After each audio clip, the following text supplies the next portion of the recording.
Bonjour à toutes et tous. Aujourd'hui, nous allons étudier la poésie romantique.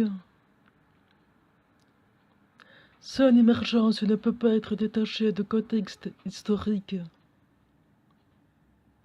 Après la Révolution française, les régimes politiques se succédèrent. Chute du Premier Empire de Napoléon Bonaparte, restauration, retour à la monarchie, Révolution de Juillet.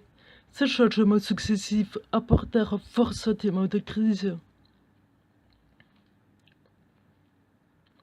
Les artistes de cette époque se trouvent dans une situation d'entre-deux où, comme le théorisera Alfred de Musset, se trouvait derrière un passé à jamais détruit, s'agitant encore sur ses ruines, devant eux l'aurore d'un immense horizon, sans savoir jamais s'ils allaient marcher sur une semence ou sur un débris.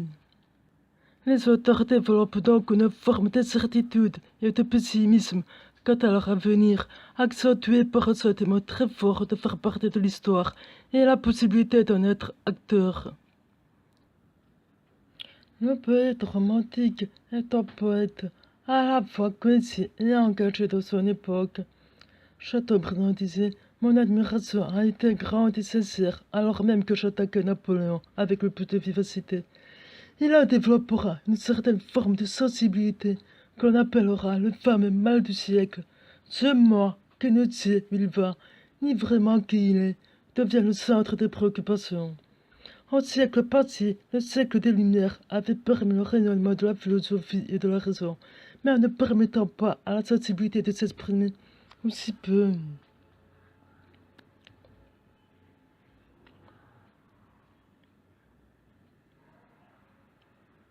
Ce sont les auteurs anglais et allemands qui, les premiers, cherchent à remettre le moi et la sensibilité poétique au cœur de l'écriture. Par exemple, dans les Souffrances de Jules Werther, Goethe maintient un héros en proie à un amour passionné et malheureux. Il fut le modèle de toute une génération de jeunes gens qui poussèrent parfois l'identification au héros, jusqu'à se suicider comme lui. Ces temps troublés eurent également une conséquence inattendue. La chute de l'Empire entraînera des complications pour la future carrière des jeunes citoyens qui doivent dire adieu à leurs prétentions et ambitions. Ils sont désœuvrés et cherchent de la littérature, un échappatoire à leur ennui.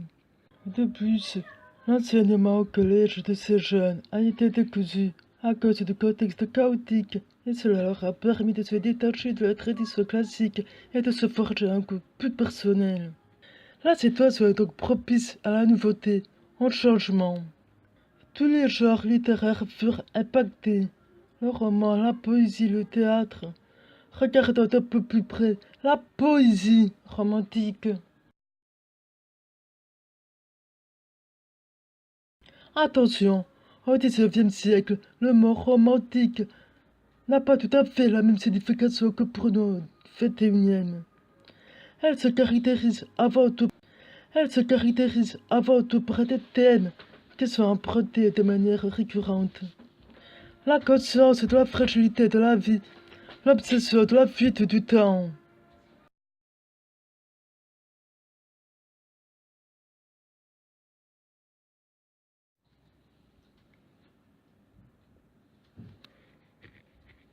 La mélancolie, figure principale de ce mal du siècle.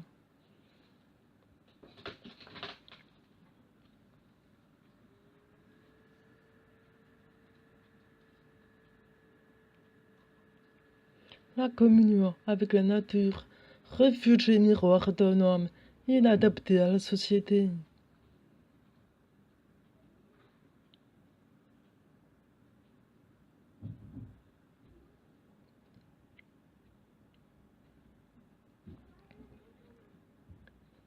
Une certaine quête d'idéal, de vérité, teintée de mysticisme.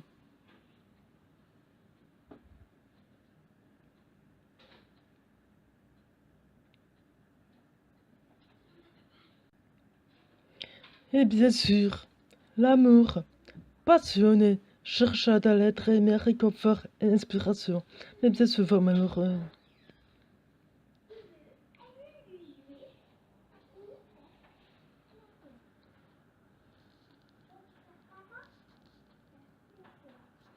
Avez-vous bien tout compris? Et maintenant, bon travail.